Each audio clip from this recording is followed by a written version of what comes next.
at that. Bloop. My name is Erica and you are watching another Makeup and Movies. Today we are talking about Blackbird 2019. Now it might be a little confusing because the movie I just did was called Black Box. Totally different movie. The heat's on right now.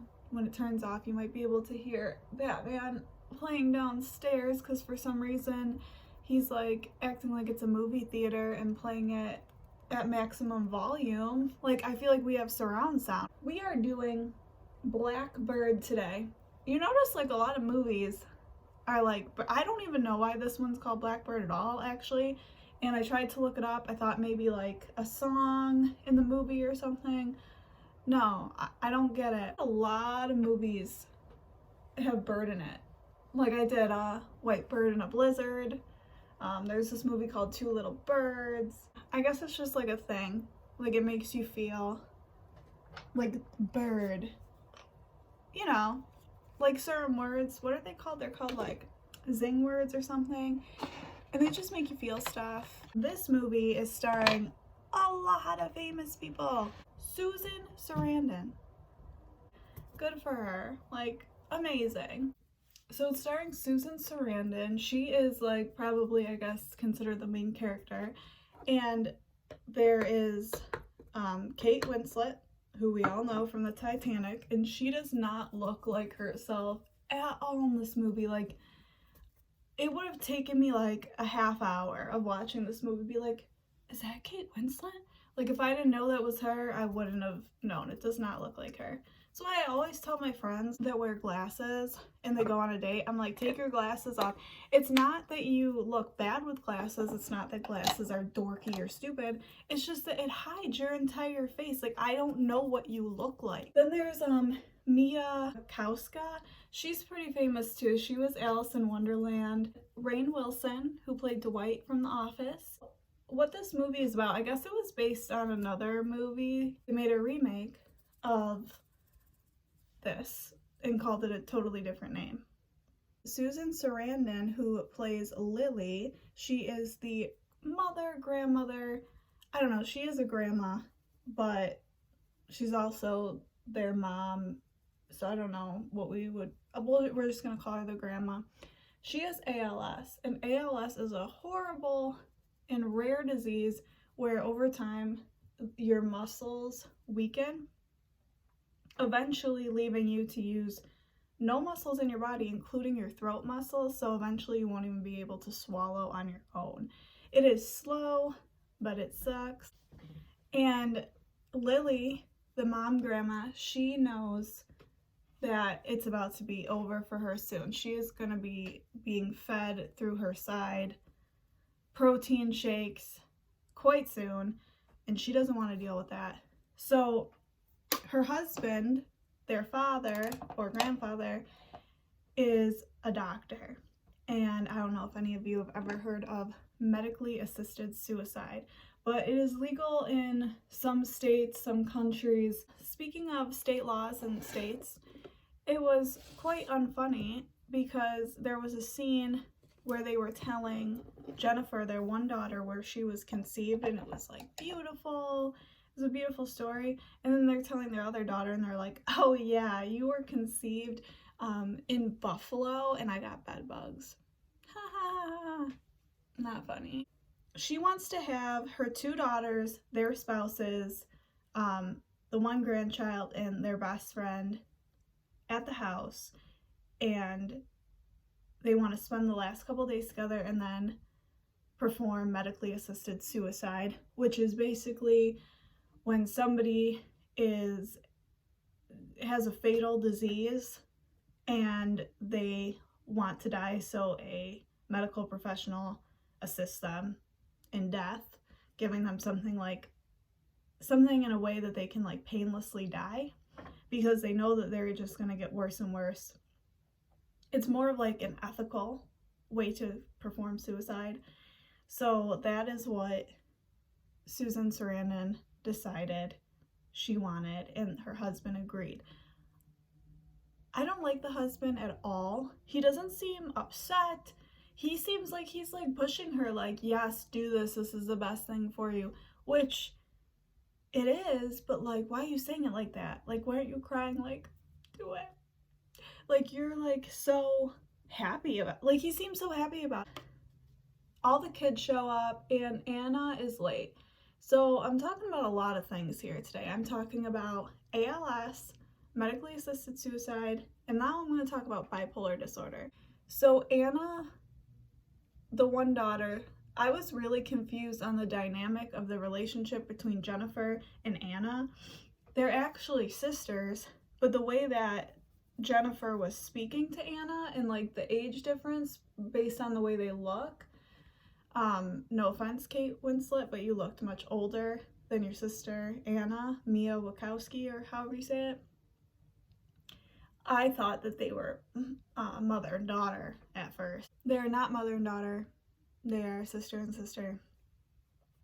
But Jenifer acts like her mother and yells at her like all the time. So Anna has bipolar disorder, and I don't want to really like dive deep into it because I'm not a therapist and I don't want to offend anyone. But from what I've experienced having very close people that I love that have bipolar disorder is sometimes they go off the deep end and they say things that they don't mean, things that don't make sense to anyone else. You're like, why did you say that? Why do you think that? Why are you mad about that? And you just don't get it. And then a few days later, they're like, they don't even remember saying it sometimes. That, in my experience, friends that I've had that are not medicated, they will lash out and say, like, in my opinion, crazy things that don't make sense. And I'm just like, whoa, what did I do? And then a few days later, they'll act like nothing happened. Anna is kind of aggravating her family most of the time, just doing things that they don't understand. But they're all together now trying to make it work. And Anna brings her partner, Chris, who I love. She's just the voice of reason. And then Kate Winslet brings her husband, who is Rainn Wilson, also known as Dwight. The first day they're all together, they give their mom like some gifts. I don't know if they were like celebrating her birthday. Here comes the heat. But mom or grandma, however you want to say, she decides that she wants to celebrate Christmas before she dies. So she assigns everybody like a job. Kate Winslet is supposed to make dinner. I don't even know what Anna's supposed to do. Probably just stay out of trouble. Michael and his son Jonathan are supposed to go chop down a Christmas tree. What is that? Ooh, and then so a reason why I really liked this movie is because it's very real. Like the reactions of the family, the awkward silences, the way that they respond to each other, talk to each other, the things they say, their reactions. Someone will say something and somebody else doesn't respond with like a quick witty comment immediately, like you do in most movies. And I liked that a lot. So on the second day, they celebrate Christmas, and they have like such a magical, special moment, and it's just so beautiful, and I absolutely love it. Lily, she gives gifts to everybody, and it's so sweet. And as you know, Lily's best friend is there as well. She's famous too, but she plays Elizabeth. They're just having a wonderful Christmas time. Well, Anna comes out the woodwork having a little episode, and she just randomly is like, you were a bad mom, and you know, you didn't let us talk about our feelings, and you were just like fake, and you know, I turned out messed up, and this and that, and it was just so unnecessary and just like ruined everything. Like, she's literally dying tomorrow. Like, what are you doing? And it was just like a really sad, crazy moment, because like Kate Winslet like looks at her mom and is like, you're here right now, but you won't be tomorrow. And it's just like, whoa. Like, imagine, like, that is how we live as humans. We live because we don't know when we're gonna die. So knowing when you're gonna die is like mind-blowing. Like, we can't comprehend it. So Anyways, Anna stirs the pot, creates a problem, runs away. Kate Winslet and Anna's girlfriend Chris, or partner, I don't know if she's girlfriend, boyfriend, I can't tell. Jenifer and Chris have a conversation outside, and Chris is like mad cool. She's like my favorite character in this whole thing. And she's like, listen, I have to tell y'all something. Anna plans on calling 911 when you guys do the assisted suicide to save her mom's life.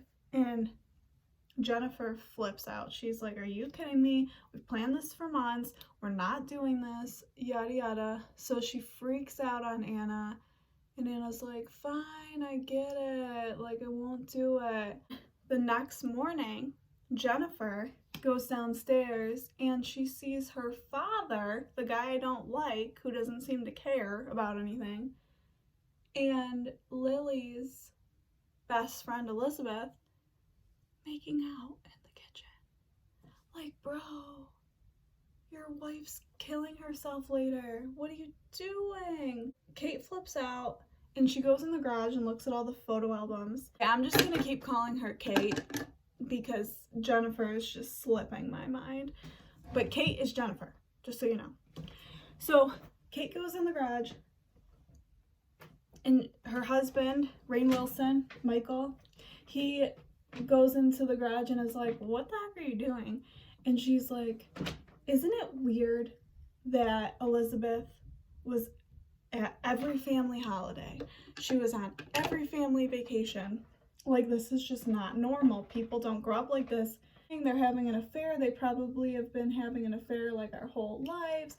So she runs to her sister, Anna, and she's like, Anna, I don't know, maybe we should call this thing off because I feel like Dad is like coercing her into doing this so he can live his life with his lover, aka Lily's best friend.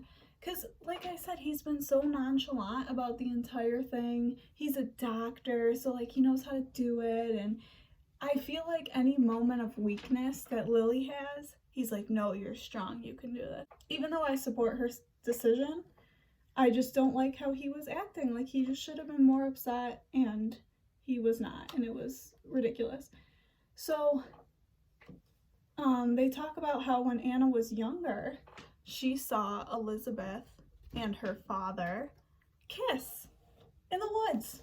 So Kate is like, well, you know, none of us believed you back then, but maybe you were telling the truth because I just saw them kiss in the kitchen 20 years later. They tell the family, it's off. We're not doing it. There's ethical issues. And Lily is so upset. She's like, no, I'm prepared for this. We're doing this. I'm dying. That's it. Whatever. And then Kate just breaks down and she's like, I saw Dad and Elizabeth kissing. And then Elizabeth is like a total bitch about it. And she's like, really, Kate? Like, you had to just, like, straighten every picture in the room? Like, just let things go. Like, no, I'm not gonna let that go. Like, you're sleeping with my dad and my mom's dying. Like, I don't get it. So there wasn't like a yes, there wasn't a no. It was very odd. It was very uncomfortable. But then Lily is like, I told them to get together. That's my way of peace, is knowing that, you know, my husband will have a love and my best friend will have a love, and it puts me at peace. I want them to be together. I push them together. Now here's my fan theory. I think that Lily was lying. It was the first that she was hearing of it as well, but she still wanted to go through with the suicide, and she was probably just like making that up because it just didn't fit right. And also, Anna saw them kissing when they were children. So I don't know. I feel like that wasn't true. So anyway, they're like, all right, cool. Everything's fine then. So they go into the bedroom. She drinks the solution that is going to eventually kill her. And she's laying there with her daughters and her husband, and the daughters are holding her and crying, and she drinks the solution. She knows she's gonna die soon, and she goes, okay, now I'm frightened. And that's when I started crying, because like, holy crap, like I said, we're not supposed to know. Like, it's just not natural. So with that happening, oh, I can't imagine. And her husband is like, don't be scared. Sorry, I have to laugh because he's a psycho. He's not, like, the movie does not make him out to be a psycho. It's just my personal opinion of his character. He's a psycho. He's like, don't be scared. Be strong. Like, you're dying. Like, you're doing this. We're not going back. So she's like, where am I going? And then this part made me so mad. She goes, where am I going? And instead of saying a better place, heaven, wherever you're going, I'll see you soon, like, he could have said anything. He goes, I don't know, you tell me. That was comforting. And then the girls are holding her. It's so freaking sad, dude. Like, I don't know how you don't cry. It was horrible. And then the next scene flashes to the driveway. And I'm thinking two things, actually. The first thing I'm thinking of, okay, is a Blackbird, like, is the whole name of the movie gonna tie in now?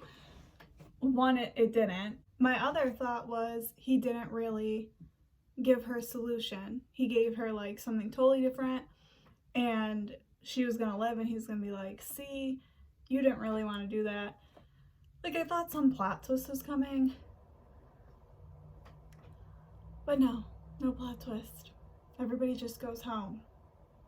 And then the dad, husband, man, Paul, goes for a walk and then calls an ambulance and is like, yeah, she killed herself. Everyone just goes home and has to, like, go on with their lives. It's weird. You're not prepared for that in life. Okay, we just helped our mom kill herself, so now we gotta go back to, like, work. Interesting movie, amazing actors, amazing dialogue. So thank you for listening to another weird movie. I will be seeing you soon.